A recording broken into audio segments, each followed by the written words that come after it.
is NDTV, and you are watching NDTV Prime.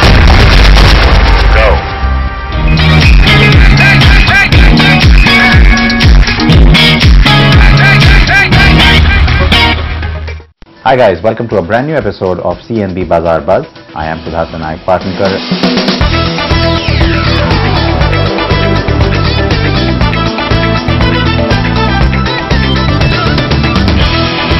So we'll begin by taking you across to Milan. Now it's not where you would expect Volvo to debut a new model, but that was the whole point, to be a part of the fashion week there and talk about how urban and young and flamboyant its new car is. It is the XC40. It's the small baby SUV that's come from this particular family for the first time. It does redefine styling from Volvo in many ways. It is very quirky and very young, and yet retains some of those nice characteristics that you expect now from the newer Volvos. King Shukdakta was there. Here are the details.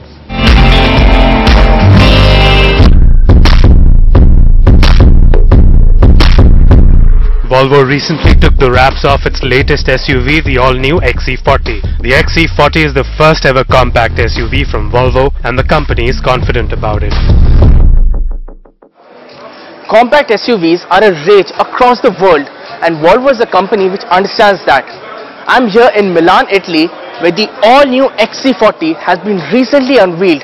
The style quotient is off the chart. The SUV looks really good. And the good news is that it's going to come to India before the first half of 2018 comes to an end.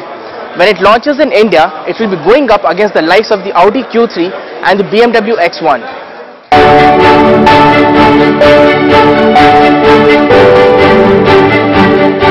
Yes, the XC40 is a very handsome looking car. The big grille up front with the Volvo logo, sculpted bumper and the elegant looking swept back headlamps with the signature Thor's Hammer LED lamps give the car a solid road presence. The C-pillar is where the XC40 deviates majorly from the new look seen on the XC90 and the XC60. The XC40 is built on Volvo's new compact modular architecture or CMA platform.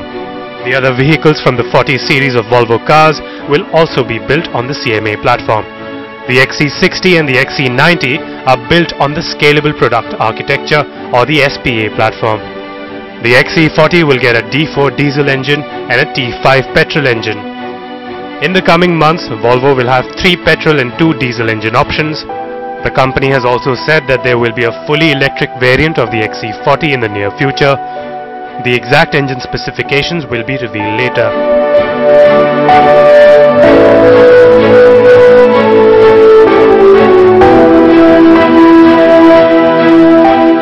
Like other new Volvo models, the XC40 has a rather clean, clutter-free interior. There are hardly any buttons, and almost all in-car controls can be used with a 12.3-inch touchscreen infotainment panel.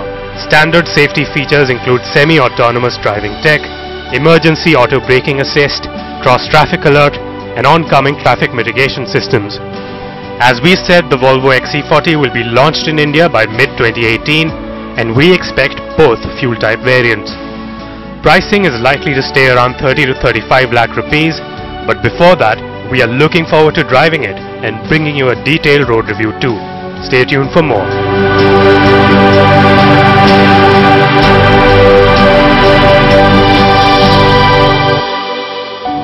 The Volvo XC40 will come to India by the middle of next year.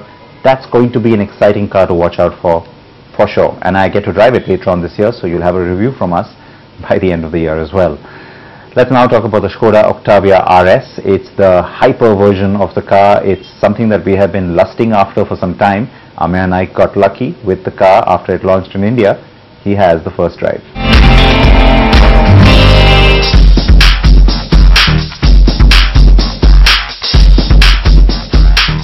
The Octavia has been a car which we've all loved over the years, and it's gotten better ever since it first came to India. But now there's a more powerful version available.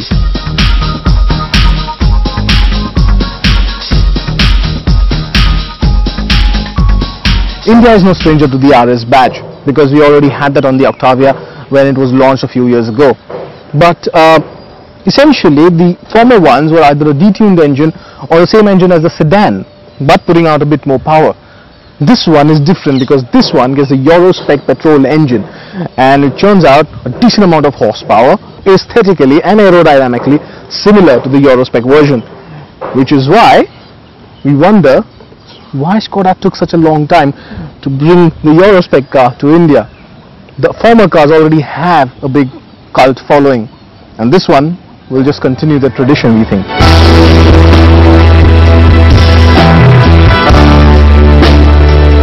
The Octavia RS gets an aggressive body kit which includes a rear spoiler, twin exhausts and a new anthracite Hawk alloy wheel design. But we wish it had 18-inch wheels on it. You have to settle for 17 inches on this one. The face is similar to that on the Octavia facelift, and it actually looks pretty good on the RS version.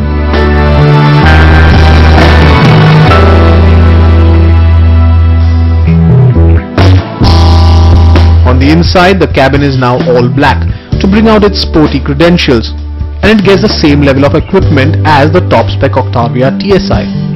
What's new is the flat bottom VRS badge steering wheel and the Alcantara leather wrapped sports seats with the VRS badging and the red contrast stitching. The sports seats are super comfortable and really hold you in place when you're fiddling around at the wheel.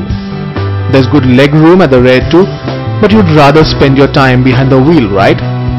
That's what I did.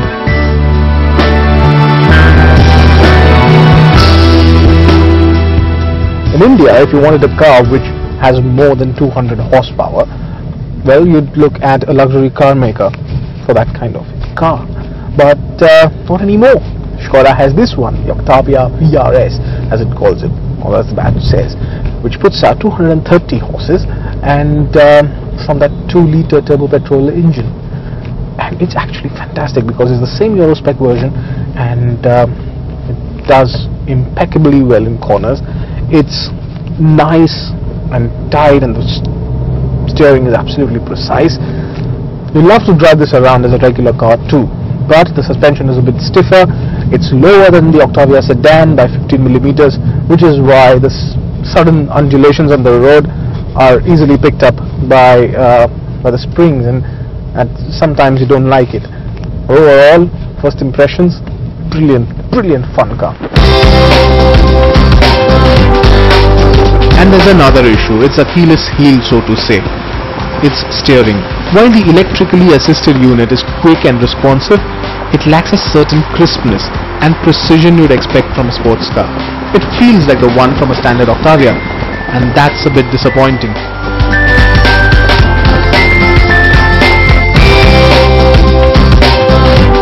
But then again, you look at the price and you see how Skoda has managed to place it brilliantly. The Octavia RS is priced at 25,48,000 rupees, and that's a steal really for a car that's agile, quick and brilliant fun. It's 8 lakh rupees more expensive than the standard 1.8 petrol Octavia. But if you're thinking of buying one, well, frankly, chuck the standard one and buy the RS.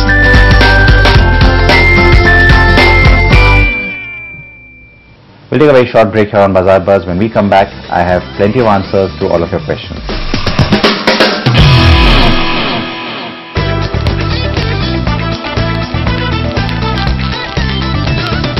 Welcome back. Time now for me to take some of your queries. Okay, the first question is from the Car and Bike website. It's Buland, who's planning to buy a bike under 400cc. What's a good one I should suggest? Now, when you say 400cc, the most obvious choice becomes the Dominar 400. And while of course it's just below 400cc, the reason I say that is because it's a good combination of value and decent performance. But frankly, if you're not hung up on being very close to 400cc, the new Phaser 2.5 from Yamaha is a fairly juicy proposition as well. It is a smaller engine, but it's a well-built bike. It gives you a fair amount in terms of equipment, though there could have been a few additions there. And it's not as much value perhaps in some senses, but it's a very well put together bike. You'll be happy with its performance as well. Next question, also from the site, is from Rakesh. I'm planning to purchase my first car. The budget is 7.5 lakh rupees. What's a good option for a petrol, the i20 Sports or the Volkswagen Polo? Now the Polo is kind of aging now, but having said that, it remains the driver's car in that segment. So if it's an individual use you're looking for, the Polo is really a nice fun ride. But if it's a more practical car you are looking for, where there could be family or other usage, and it's got a decent performance, the i20 is the one to go with. It has good performance. You might also want to consider, if you're going to do a lot of highway driving or get out on maybe rough broken roads, the i20 Active. The next question is a very specific one. It's about the Honda WRV iVTEC, so the petrol VX model. Is it a good success in hills like Manali as per engine and power? Should we buy it? Now, the simple answer to that is yes. I don't think you'll really find it lacking in any way.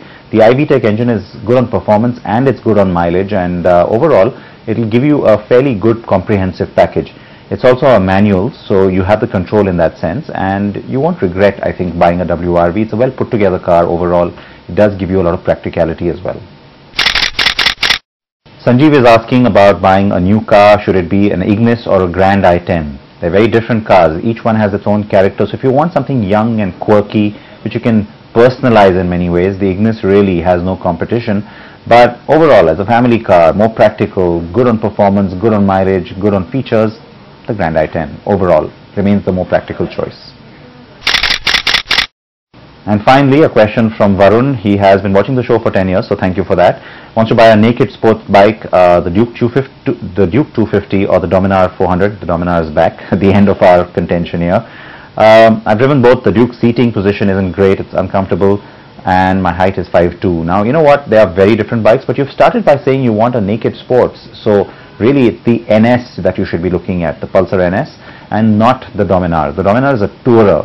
So if you want something that's convenient, light, good for everyday use, the NS200 really does the job, and frankly is more practical, it's more affordable, and is good on mileage. But if you want something with that little extra edge on performance, then it has to be the Duke. Yes, it's a slightly uncomfortable seat, but then it cannot necessarily be your daily commute bike. The Jeep Compass is making all kinds of news all the time, and even after the GST cess hike, we've still seen the Compass carrying on in its popularity. And why not? It does have all the attributes that a lot of buyers are looking for. Yet another comparison then with the Compass, and this time it's the Hexa. Now, many of you will say that we're comparing apples and oranges. Yes, we are, but in terms of price point, the Hexa actually becomes a better proposition than the Compass, and a lot of people who are buying in that space are considering both these cars. Do I go with a 3-row Hexa, or do I go with the slightly more compact, better built Compass? We have the answer.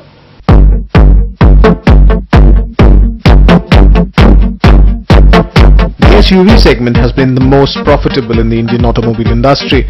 Take a look at the numbers and you'll see that the sales have gone up by nearly 15% in the first half of 2017. Compare that to the passenger car growth of close to 6.5% and you'll understand what we mean. With car makers bringing in more cars in the coming years, recent launches like the Hexa have come under threat.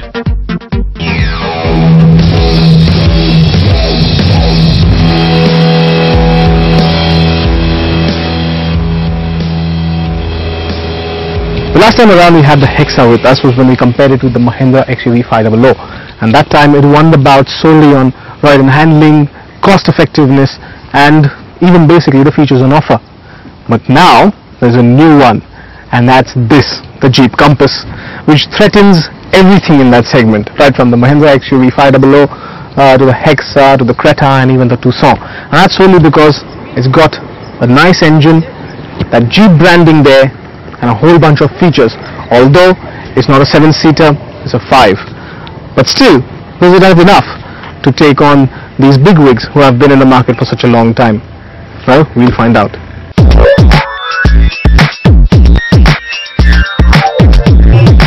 The Tata Hexa is a full-blooded SUV with seating for 7. It is bigger than the Compass in every manner and looks butch too, with its imposing blacked out front end, muscular bumper and the large wheel arches housing. The Hexa does not go unnoticed. Sure, there's a bit of MPV splash on it, but we aren't complaining. The Compass 2 is a looker. It's a scaled down version of the Grand Cherokee, and that works in its favor.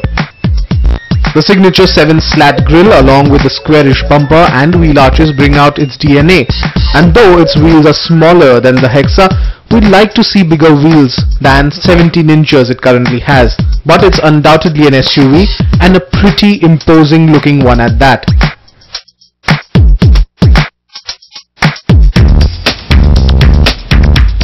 The build quality on the Compass is impressive for the most part. The chunky steering wheel looks great and feels just as good to hold.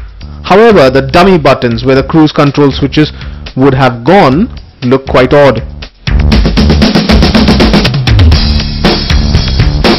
The instrument cluster gets large dials and a very informative display unit. And while white might not be the best color for upholstery in India, it certainly does make the interior look quite luxurious. In comparison, the Tata Hexa's dashboard feels well spaced out, and you won't find yourself fumbling to find a particular switch. Ergonomically, it's just better. There are a few premium looking bits and a decent number of storage space too, but flimsy plastic bits like the door locks and the seat adjustment levers are really not up to the mark.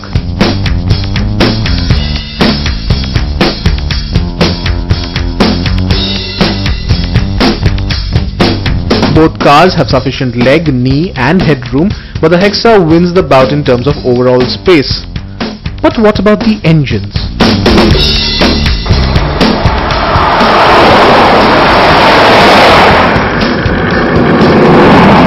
The Compass is what it seems from the outside. It's compact outside, it's compact here too. Everything. Under the hood is a 2-liter engine churning out 170 brake horsepower, and there's 350 Newton meters of torque on offer. Both the power figures are actually more than the Hexa, but the torque figures are not. However, drive experience is far better in the Compass than in the Hexa.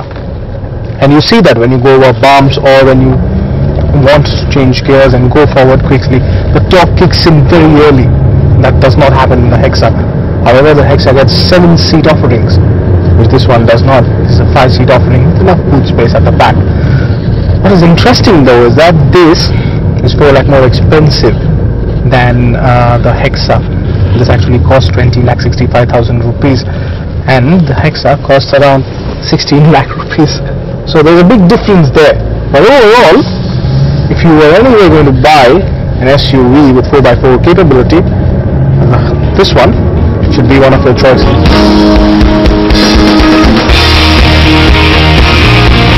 The other engine it comes with is the 1.4-liter multi-air turbo petrol, which is offered with a choice of a 6-speed manual and a 6-speed dual-clutch transmission. Both engines are offered in 4x4 and 4x2 variants, but the 4x4 system is not like your conventional SUV's unit. The Compass is primarily a front-wheel driven car, with power sent to the rear whenever needed or when the 4x4 lock is engaged. It gets 4 modes: auto, snow, sand and mud, something similar to the Hexa. The Hexa gets auto, rough road and comfort mode, and is only available with a diesel engine, but gets both a 6-speed manual and a 6-speed automatic transmission. And though it gets a bigger engine than the Compass, it's not as powerful. Overall, ride and handling is pretty decent. It's better than the XUV 500, which we've already told you. Overall though, here it's all compact, but outside, if you go out and see, it's quite a large car, which is what it's a 7-seater basically, but there's a lot of space inside, there's a lot of room. The gear stick is a bit, I don't know what to call it, but it doesn't like to be changed, so I'm not changing it right now. It's yeah, it's a bit that, and rubbery is a decent word to call it. The ride and handling is pretty decent. It soaks in the bumps nicely, which is basically what you get in the Compass. Overall though, it's not a bad choice in that segment, because it offers you everything. You get an imposing view of the road. The car is stable.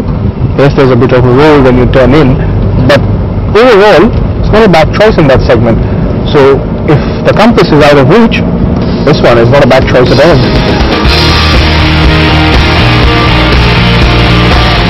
With respect to standard safety features, the Jeep Compass has the edge. While the XUV and the Hexa also get ABS and front airbags as standard, only the Compass gets electronic stability control and hill start assist too. In the top-end variant, the Compass gets 8 airbags, traction control, cornering lights and adaptive brake lights. As far as features go, The Hexa comes with auto down windows, cruise control, auto headlamps, automatic wipers, heated ORVM, a very good 10-speaker JBL sound system, but a not so good Harman touchscreen unit. The Compass misses out on auto headlamps and cruise control but gets Apple CarPlay and Android Auto. The fully loaded Hexa 4x4 costs 17,19,000 rupees, while the top-end Jeep Compass costs 21,37,000 rupees. And even the petrol with all the bells and whistles is close to 3 lakh more expensive than the Hexa. So yes, the Hexa is the more value for money car, but in a segment where consumers are looking for feature-rich cars with good build quality and great ride and handling, the Compass wins hands down.